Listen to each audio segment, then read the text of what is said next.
Wile E. Coyote finally gets his day in court. Is it worth the watch? Or should we just stay home and binge on Judge Judy? Let's talk. Let's talk.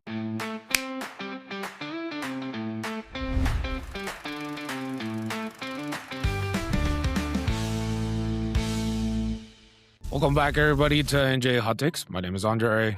And I'm Joe. What up, Joe? What's up? Today, we're talking about Coyote and Acme versus Acme. Yeah. The movie that Warner did not want you to watch. They did not. Yeah. Should we jump straight into hot takes? Well, yeah. So I bring that up as far as Warner didn't want you to watch this movie. Back in 2023, there was 3 movies that Warner Brothers had either completed or nearly completed, and they just wrote them off as tax write-off and shelved them. One of them being this movie, another being Batgirl, which was fully completed. It had an amazing cast, including Brendan Fraser and Michael Keaton, and that would have been his second movie as Batman in that DC Extended Universe. Yeah. What were you gonna say? And from what I heard, the test screening that they did for Batgirl, people actually loved that movie. Yeah. So yeah, it's just weird that, Warner Bros. Just took these 3 movies. Oh, the third movie, was going to be a Scooby-Doo movie. Some sort of cartoon or live action. I don't know. There wasn't a full lot of details. More people were angry about the Batgirl movie. They had heard about the Coyote movie, but they thought they were just joking, and then it never showed up. So, why now, right? And based on what I hear, another studio bought the distribution rights for about $56 million.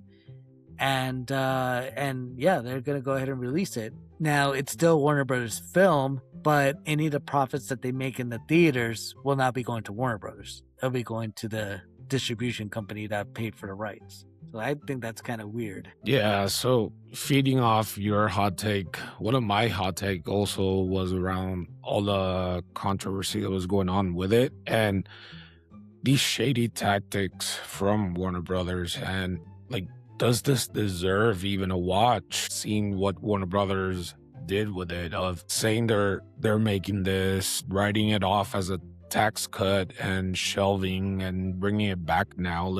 Do we really want to feed these corporations and let them know, hey, this is acceptable?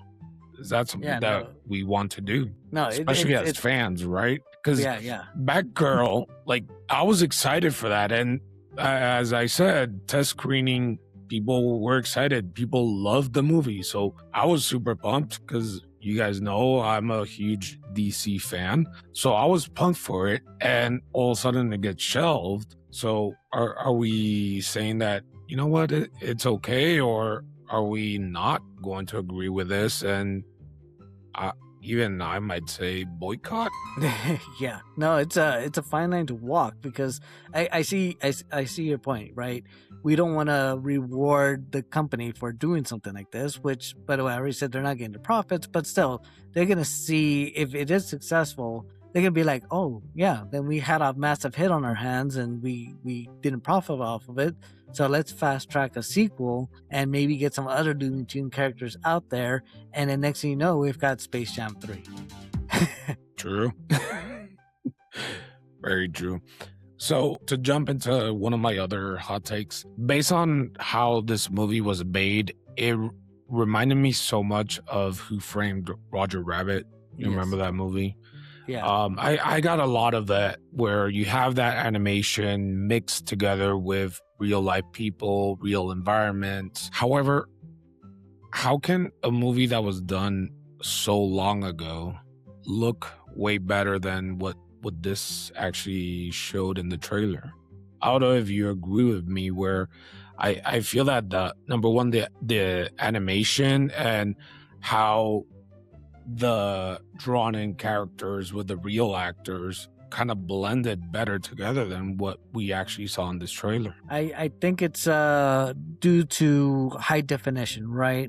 The move to clearer pictures, clearer, crisper images, and you could obviously tell where reality and fantasy are no longer blended, but they just stand out, right? Yeah, but I feel like you still could see the difference with Who Framed Roger Rabbit. You could still identify these are drawn in characters, these are real persons, but yeah. There's just no talking shoe in real life, right? The sword that sings and all that. When you see Roger Rabbit and they're filming in a dark alley or in a bar or whatever, everything feels dark, and even the animation of the characters are dark too, and it blends very well.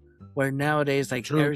all the sets are flooded with colors and lighting and such, so that when you see Wile E. Coyote standing next to it, it's a different shade of colors and motion than anything around that you obviously like. You see the difference. You can't live in that fantasy like, oh, maybe cartoon characters are real, maybe Toontown is real and it's just under that bridge, you know. Now it's just like, oh yeah, it's like what they call bad CGI, right? When you watch a movie with bad CGI, it just stands out and it's an eyesore, right? And there's an interesting video that talks about that, where it's not that films are getting worse with CGI. It's just that our eyes are no longer being fooled with the new techniques that they're using. Where a lot of people point towards Mad Max Fury Road and praise it for a lot of practical effects and it looks so real and stuff like that, and they don't realize that half the movie is CGI, and it blends so well because we know what a sandstorm should look like and how the effects from a sandstorm should be. We know what a car crash would look like and all the junk that comes out of it. You know, that it looked more real to us than if, you know, you smash a toaster and 600 cogwheels come out of it. It's like, okay, now that's just fake, right? So yeah, there's new techniques that are coming in and it looks really weird. Just like another example I would give is when 4K barely started coming around. They filmed The Hobbit, the first Hobbit movie, in 4K, and when you watched it in theaters, people thought they were watching like a stage play. Like the sets looked obviously fake. The costumes looked so bright and clean. They didn't look like they were actually being used in the real world. Everything just looked crisp and new, and it didn't look. It had that worn-in feeling. So everything just looked fucking fake, right? So I feel like this is what we're getting at with, you know, the mix of real life of animation. I do agree with a lot of what you said, but even now, if you look at Roger Rabbit, I believe they digitally enhanced the movie, so you can watch it in high definition, and it still looks better than this. For me, it's something with the drawn-in animation that they're doing, or as opposed the to style that they went for. Okay. So that is kind of what's throwing me off, and I still feel that the Who Framed Roger Rabbit looked way better than what we got or what we're shown with this one. You say, and since we've seen the original, the old time Roger Rabbit, maybe it's the nostalgia factor. Maybe we need like a fresh opinion, right? Like you need to ask. Well, I was gonna say ask Emily, but she's probably already seen it, right? We would need to find that one. We would need to find somebody who's never watched the original, have them see it, and be like, was it believable? And then compare it against like Wile E. Coyote and be like, does this feel like the same? Because to us, well, I do want to hear from you guys. Do you agree? Does Who Framed Roger Rabbit look better than what we got in this trailer, or is this animation way better? Let us know. And that seems like it's gonna be a good debate. I feel it will. I did throw the nostalgia word out there, and that takes me to my hot take of, you know, it's been a while since I've seen Looney Tunes cartoons, right? And growing up, they're my favorite, right? I like Bugs Bunny, you know, giving Elmer Fudd the business, Popcorn and Acorn, you know, was smacking the dog Big and the chicken. other chickens, yeah.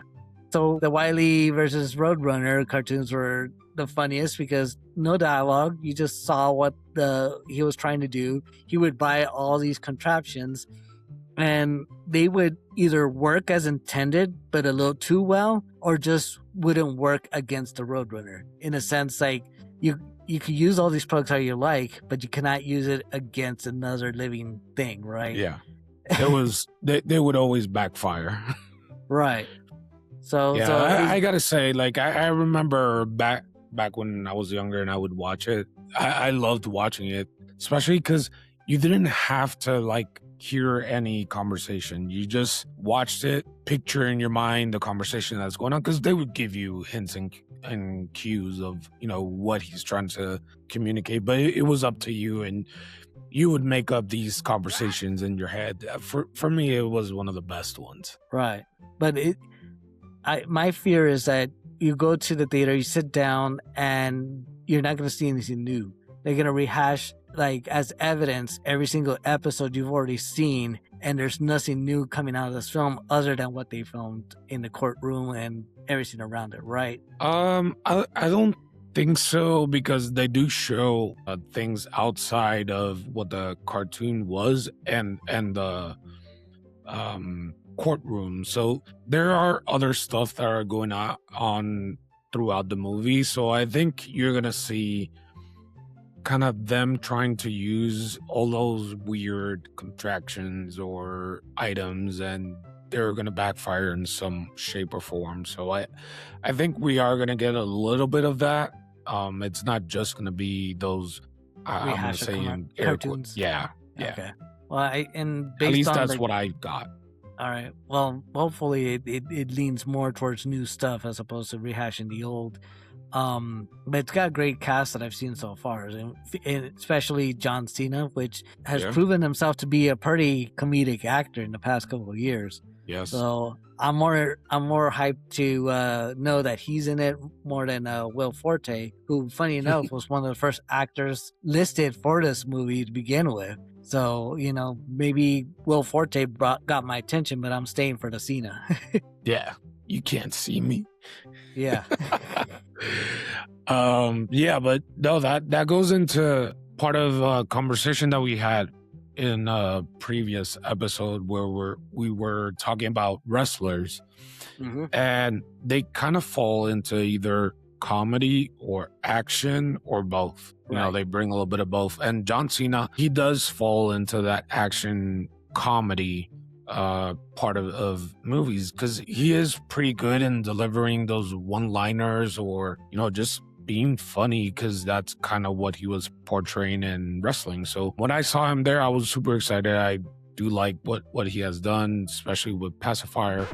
Not Pacifier, sorry. Pacifier was Ben Diesel, dude. I know, right? John Cena. We're not comparing. Yeah, sorry. Well, hey, similar names. Peacemaker. So, you know, what he has done with that, it's like there is that action, there is that comedy, and he knows how to deliver. So I was super excited when I saw him. I was like, you know what? This might be good enough to kind of bring me and be like, I'll watch it. Why not? What really got me into Team John Cena in terms of comedy, not so much the action, but he was great as Peacemaker. I can't see anybody else play Peacemaker in DC universe. But as far as comedy chops outside of Trainwreck was Ricky Stenicki. And he was over the top, hilarious, and brought some acting chops into it, because you actually felt for this poor son of a bitch loser who is just doing anything he can for like an extra buck, and you're just like, wow, what the hell did I just watch? I want to see it again.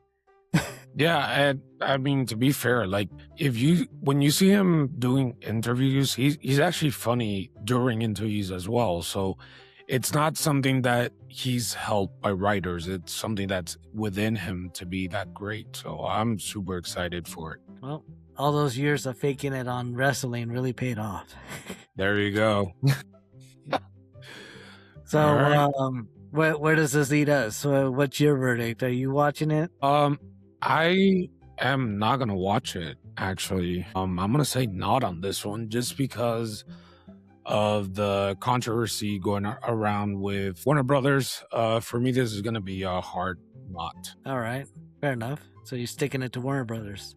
Yes, I am. All right. Well, unfortunately, I will be watching it, but I don't know. I haven't decided whether I'll be going to theater or just waiting until it's on streaming. I feel if I go to theater, I'd be supporting the distribution company that had the balls to buy it from Warner Brothers. But if I find out that they're gonna get a cut from it, then I'll just wait till streaming and watch it for free. So Fair enough. I think we're split on this one. Sounds like this is gonna be our second split. Yep. So A and J split. Yep. Let's go with that. Crazy cartoon movie. Cartoon live action movie. Cartoon movie is splitting us up. How can that be? Damn you, Acme. Damn you, Warner Brothers. All right. Well, Cool. Thanks everybody for watching, and we'll catch you in the next one. See you guys. See ya.